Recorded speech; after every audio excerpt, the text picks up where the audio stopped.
n'amakuru y'imbere ku rugamba nongera kubahereza ikaze mwebwe mwakanze subscribe kuri channel y'abasirimu kuko namwe muri abasirimu. Ahangaha nicaye imbere yanjye ndahabona dosiye ifite umutwe ugira uti General Muhoozi yasabye M23 agufata Kisangani vuba cyangwa UPDF ikabikora.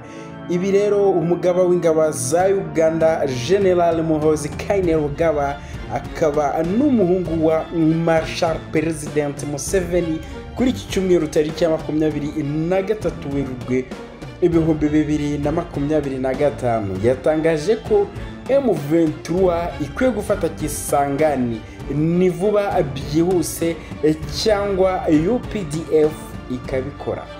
Mu nyandiko yanyujije kuri X yavuze ko igisirikare cya Uganda kitazigera kibangamira M23 mu gufata uyu mujyi wa Kisangani, ariko ko bakwiye kubikora vuba cyangwa bo bazabyikorere ubwabo. Agize ati UPDF nizigera yitambika M23 mu gufata Kisangani, ariko bagomba kubikora vuba cyangwa twe nka UPDF tukabikora ubwacu.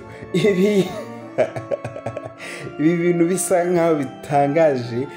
Ibi bintu General Muhoozi yongeyeho ko amaze kwakira ubutumwa bwinshi bw'abaturage babo buva Kisangani ko igihe bahabwa uburenganzira na muze bahafata mu gitondo. Ubu butumwa bwa Muhoozi ubwanditse mu gihe avuye mu rugendo amazemo iminsi i Kigali, ndetse no mu gihe havugwa ko ingabo za Uganda zakubise bikomeye abo mu mutwe wa Codeco. Ibi kandi abyanditse mu gihe M23 yatangaje ko irekuye umujyi wa Walikale ndetse n'ibindi bice bihegereye.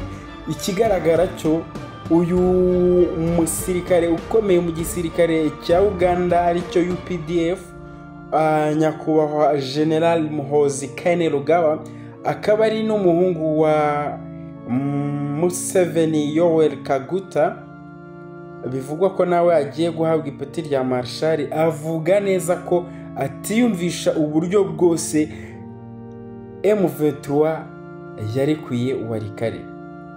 Ese yashyiraho umwitangirizwa ababwira ko mu gihe baba badafashe Kisangani ubu ngubu mu maguru mashya we ubwe yahita ayifatira.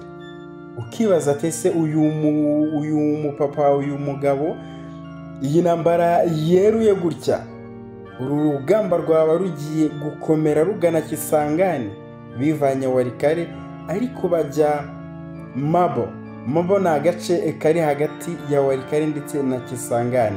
Ese yaba ariyo nzira nziza ihita ibajyana Kisangani? Dukomeze dutegereze turebe uko bigenda, ariko rwose uyu muhungu avuze ijambo rikomeye. General Muhoozi Kainerugaba, ndagushimira rero wakoze subscribe kuri channel y'abasirimu. Ni update par update, wowe utarayikora nakubwira iki wayikora tukajya twibanira gatanu ukuri gatanu. Naho nje